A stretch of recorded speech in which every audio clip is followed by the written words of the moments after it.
नमस्कार। असम के governor professor Jagdish Mukhi जी,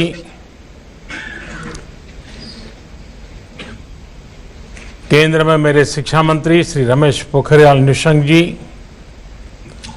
असम के मुख्यमंत्री श्रीमान सर्बानंद सोनोवाल जी, तेजपुर यूनिवर्सिटी के vice chancellor professor VK Jain ji, अन्य फैकल्टी मेंबर्स और तेजपुर यूनिवर्सिटी के तेजस्वी टैलेंटेड मेरे प्यारे स्टूडेंट्स, आज 1200 से ज्यादा स्टूडेंट्स के लिए जीवन भर याद रहने वाला क्षण है। आपके शिक्षक, प्रोफेसर्स, आपके माता पिता के लिए आज का दिन बहुत अहम है। और सबसे बड़ी बात कि आज से आपके करियर के साथ तेजपुर यूनिवर्सिटी का नाम हमेशा के लिए जुड़ गया है।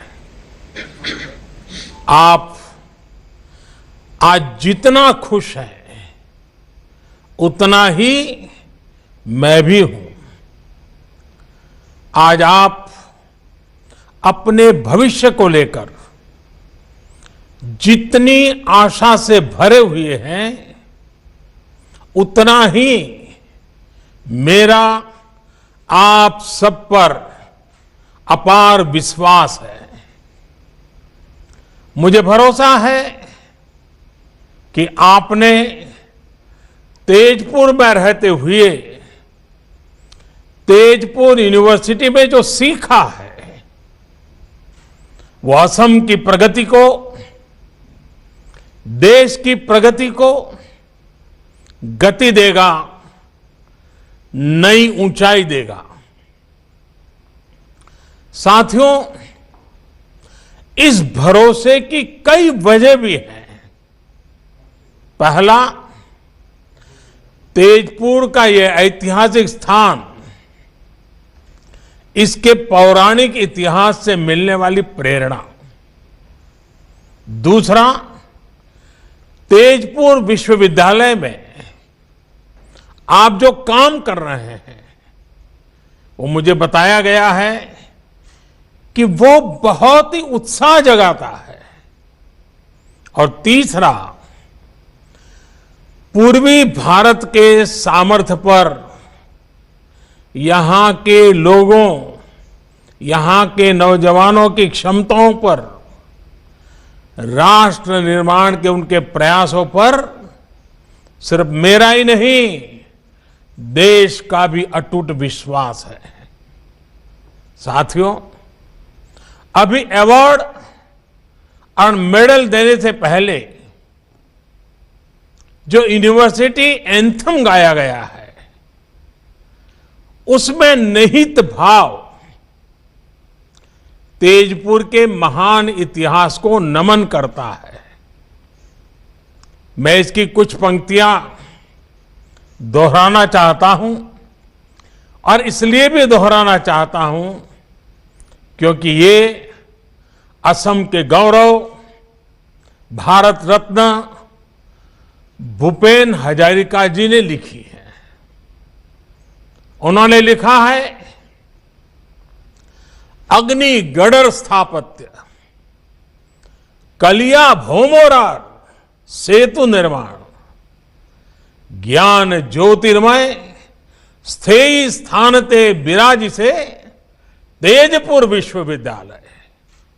यानी जहां अग्निगढ़ जैसा स्थापत्य हो, जहां कलिया भौमरा सेतु हो, जहां ज्ञान की ज्योति हो, ऐसे स्थान पर विराजमान है तेजपुर विश्वविद्यालय।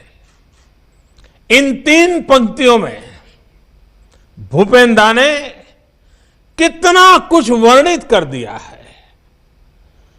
अग्निगढ़ का राजकुमार अनिरुद्ध, राजकुमारी उषा, भगवान श्री कृष्ण से जुड़ा इतिहास, महान अहोम शूरवीर कलिया भोमारा फुकुर की दूरदृष्टि, ज्ञान का भंडार, ये तेजपुर की प्रेरणा है। भूपेंद्र के साथ ही ज्योति प्रसाद अग्रवाल, विष्णु प्रसाद राभा, ऐसे महान व्यक्तित्व तेजपुर की पहचान रहे हैं।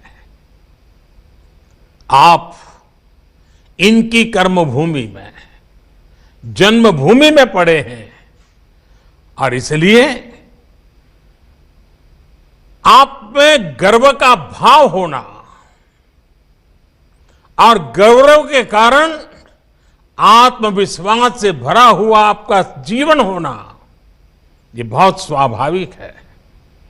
साथियों, हमारा देश इस वर्ष अपनी आजादी के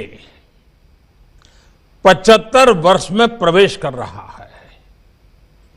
सैकड़ों वर्षों की गुलामी से मुक्ति दिलाने के लिए असम के अनगिनत लोगों का योगदान है। जो उस समय थे, उन्होंने देश की आजादी के लिए जीवन दे दिया, अपनी जवानी खपा दी। अब आपको नए भारत के लिए, आत्मनिर्भर भारत के लिए जी करके दिखाना है, जीवन को सार्थक करके दिखाना है। अब से लेकर भारत की आजादी के 100 वर्ष पूरे होने तक ये 25-26 साल आपके जीवन के भी स्वर्णिम वर्ष हैं। आप कल्पना कीजिए, 1920-21 में जो नौजवान, जो बेटी आपकी उम्र की होगी, आज आप जिस उम्र के होंगे, 1920-21 के कालखंड में वो क्या सपने देखते होंगे, वो अपने किन बातों के लिए जीवन ढालते होंगे, किन कामों की पूर्ति के लिए अपने आप को खपाते होंगे। अगर थोड़ा सा स्मरण करें 100 साल पहले आप ही की उम्र के लोग क्या करते थे, तो आज आगे के लिए आपको क्या करना, ये सोचने में देर नहीं लगेगी। ये आपके लिए गोल्डन पीरियड है। तेजपुर का तेज पूरे भारत में, पूरे विश्व में फैलाइए। असम को, नॉर्थ ईस्ट को विकास की नई ऊंचाइयों पर ले जाइए। हमारी सरकार आज जिस तरह नॉर्थ ईस्ट के विकास से जुटी है, जिस तरह कनेक्टिविटी, एजुकेशन, हेल्थ, हर सेक्टर में काम हो रहा है, उससे आपके लिए अनेकों नई संभावनाएं बन रही हैं। इन संभावनाओं का पूरा लाभ उठाइए। आपके प्रयास ये बताते हैं कि आप में क्षमता भी है, नया सोचने, नया करने का सामर्थ्य भी है। साथियों, तेजपुर यूनिवर्सिटी की एक पहचान अपने इनोवेशन सेंटर के लिए भी है। आपके grass root innovations vocal for local को भी नई गति देते हैं, नई ताकत देते हैं। ये इनोवेशंस स्थानीय समस्याओं को सुलझाने में काम आ रहे हैं, जिससे विकास के नए द्वार खुल रहे हैं।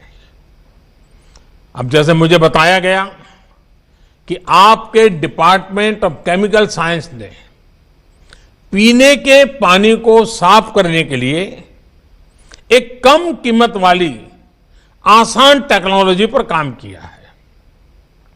इसका लाभ असम के अनेक गांवों को हो रहा है। बल्कि मुझे तो ये बताया गया कि अब ये नई टेक्नोलॉजी छत्तीसगढ़ में, उड़ीसा में, बिहार में, कर्नाटका, राजस्थान जैसे राज्यों तक भी पहुंच रही है। मतलब ये आपकी कीर्ति पताका फैल रही है। भारत में इस प्रकार की टेक्नोलॉजी के विकास से हर घर जल पहुंचाने का जल जीवन मिशन को जो सपना है उसको एक सशक्तिकरण होगा। साथियों, पानी के अलावा गांवों में वेस्ट टू एनर्जी, कचरे से कंचन, इसमें बदलने का जो बीड़ा आपने उठाया है उसका प्रभाव भी बहुत बड़ा है। फसलों के अवशेष हमारे किसानों और हमारे पर्यावरण दोनों के लिए बड़ी चुनौती है। बायोगैस और ऑर्गेनिक फर्टिलाइजर से जुड़ी एक सस्ती और प्रभावी टेक्नोलॉजी को, उसको लेकर जो काम आप अपनी यूनिवर्सिटी में कर रहे हैं, उससे देश की एक बहुत बड़ी समस्या हल हो सकती है। साथियों, मुझे ये भी जानकारी दी गई है कि तेजपुर यूनिवर्सिटी नॉर्थ ईस्ट की बायोडायवर्सिटी और रिच हेरिटेज को संरक्षित करने का भी अभियान चला रही है। नॉर्थ ईस्ट के आदिवासी समाज की वो भाषाएं जिन पर विलुप्त होने का खतरा है, उनको डॉक्यूमेंट करना बहुत सराहनीय काम है। इसी तरह संत श्रीमंत शंकरदेव जी की जन्मभूमि नौगांव के बाताद्रव स्थान में सदियों पुरानी लकड़ी पर उकेरी गई कला का, उसका प्रिजर्वेशन हो, या फिर गुलामी के कालखंड में लिखी गई असम की किताबों और पेपर्स का डिजिटीकरण हो, आप वाकई इतने विविध कामों पर लगे हुए हैं, कोई भी इसको सुनेगा उसको गर्व होगा कि इतना दूर हिंदुस्तान के पूर्वी छोर पर तेजपुर में ये तपस्या हो रही है, साधना हो रही है। आप वाकई कमाल कर रहे हैं। साथियों, मैंने जब इतना कुछ जाना तो मन में ये सवाल भी आया कि स्थानीय विषयों पर, स्थानीय आवश्यकताओं पर इतना काम, इतनी रिसर्च करने की प्रेरणा आपको कहां से मिलती है? इसका जवाब भी तेजपुर यूनिवर्सिटी कैंपस में ही है। अब जैसे आपके हॉस्टल्स चराईदेव, नीलांचल, कंचनजंगा, पटकाई, धानसिरी, सुबनसिरी, कोपिली, ये सभी पर्वतों, चोटियों और नदियों के नाम पर है।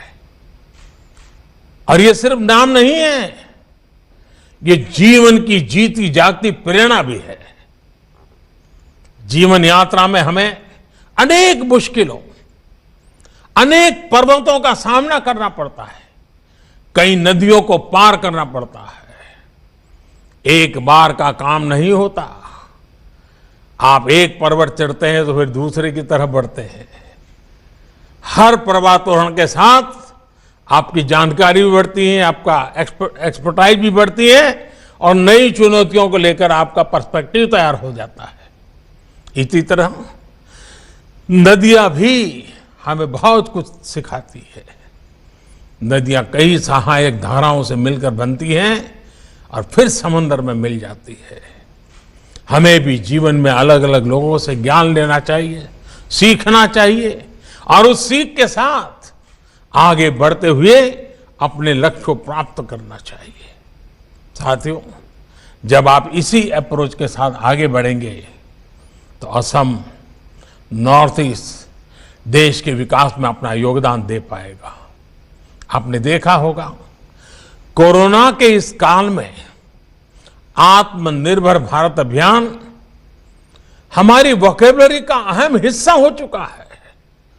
हमारे सपनों के अंदर वो घुल मिल गया है। हमारा पुरुषार्थ, हमारे संकल्प, हमारी सिद्धि, हमारे प्रयास, सब कुछ उसके इर्द गिर्द हम अनुभव कर रहे हैं। लेकिन आखिर ये अभियान है क्या? आखिर बदलाव क्या हुआ रहा है? क्या ये बदलाव सिर्फ रिसोर्सेज में है? क्या ये बदलाव सिर्फ फिजिकल इंफ्रास्ट्रक्चर में है? क्या ये बदलाव सिर्फ टेक्नोलॉजी में है?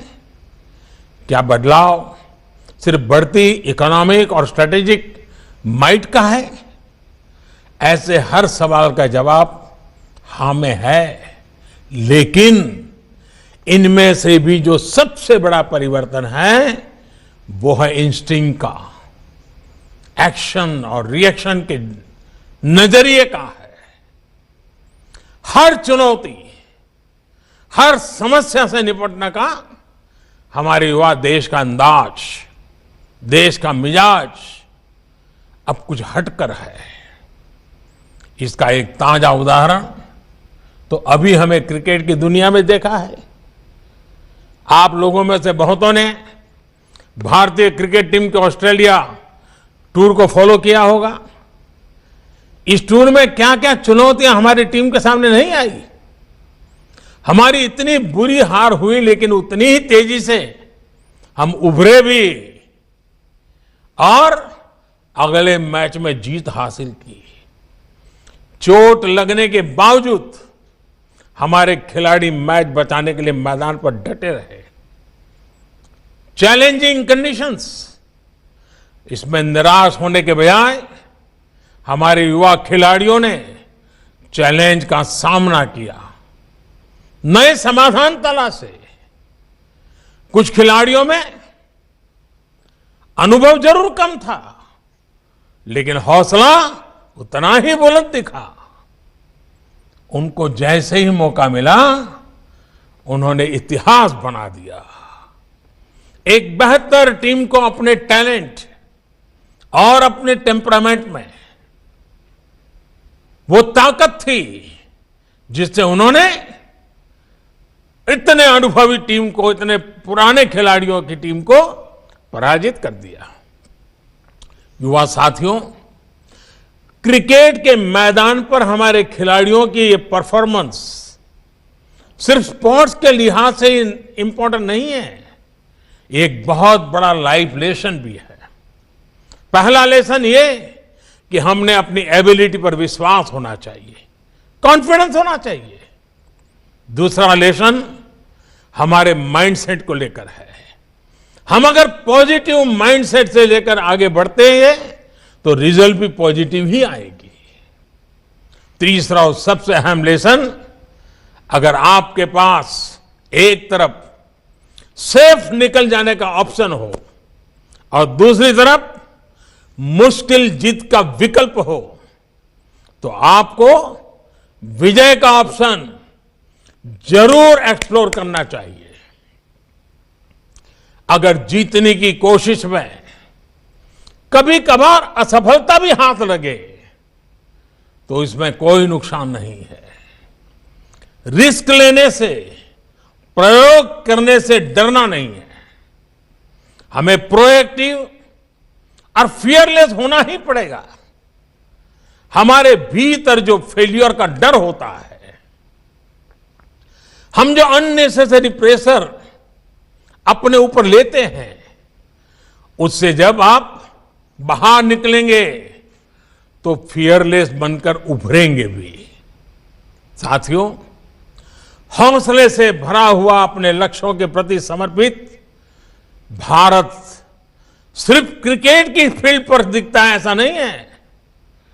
आप भी तो इसी ही एक तस्वीर है।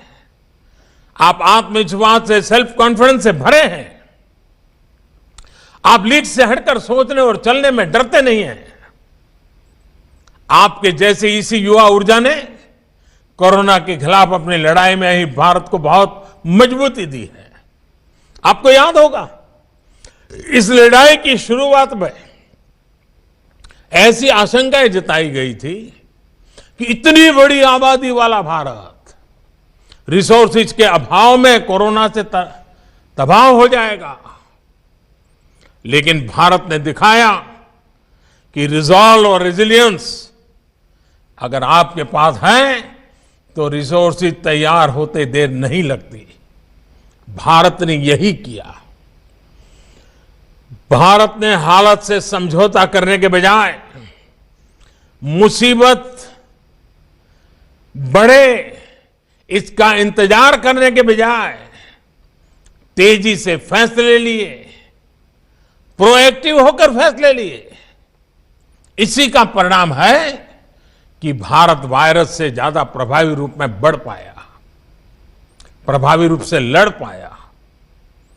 मेड इन इंडिया सॉल्यूशन से हमने वायरस के फैलाव को कम किया, अपने हेल्थ इंफ्रा को बेहतर किया। अब हमारे वैक्सीन से जुड़ी रिसर्च और प्रोडक्शन की क्षमता भारत के साथ साथ दुनिया के अनेक देशों को सुरक्षा कवच का विश्वास दे रही है। अगर हम अपने वैज्ञानिकों, अपने रिसर्चर्स, अपने स्कॉलर्स, अपने साइंटिस्ट, अपनी इंडस्ट्री की ताकत पर भरोसा ना करते तो क्या ये सफलता संभव हो पाती? और साथियों, सिर्फ हेल्थ सेक्टर ही क्यों, हमारा डिजिटल इंफ्रास्ट्रक्चर ही लीजिए। अगर हम भी ये मानकर बैठ जाते कि भारत में लिटरेसी के अभाव में डीबीटी, डायरेक्ट बेनिफिट ट्रांसफर और डिजिटल लेन देन संभव नहीं है, तो क्या कोरोना जैसे संकट में सरकार गरीब से गरीब तक इतने प्रभावी ढंग से पहुंच पाती? आज जिस फिनटेक में, डिजिटल इंक्लूजन में हम दुनिया के अग्रणी देशों में शामिल हैं, वो क्या कभी संभव हो पाता? आज का भारत समस्या के समाधान के लिए एक्सपेरिमेंट से भी नहीं डरता और बड़े स्केल पर काम करने से भी पीछे नहीं हटता। सबसे बड़ा बैंकिंग इंक्लूजन अभियान भारत में हो रहा है। टॉयलेट बनाने का सबसे बड़ा अभियान भारत में। हर गरीब परिवार को घर देने का अभियान भारत में। घर घर जल पहुंचाने का सबसे बड़ा अभियान भारत में। सबसे बड़ी हेल्थ एश्योरेंस स्कीम भारत में। और अब सबसे बड़ा टीकाकरण अभियान भी भारत में। इन सब का बहुत बड़ा लाभ नॉर्थ ईस्ट को हुआ है, असम के लोगों को हुआ है। ऐसे कार्यक्रम तभी चल सकते हैं जब देश और समाज आत्मविश्वास से भरा हो। देश यथास्थिति को बदलने के लिए, इनोवेट करने के लिए पूरी शक्ति लगा रहा हो। साथियों, आज जिस प्रकार दुनिया में, भारत में नई टेक्नोलॉजी का प्रसार हो रहा है, उससे हर क्षेत्र में नई संभावनाएं पैदा हो रही है। आज हम बिना ब्रांच के बैंक, बिना शोरूम के रिटेल बिजनेस, बिना डाइनिंग हॉल के क्लाउड किचन, ऐसे अनेक प्रयोगों को रोजमर्रा की जिंदगी में देख रहे हैं।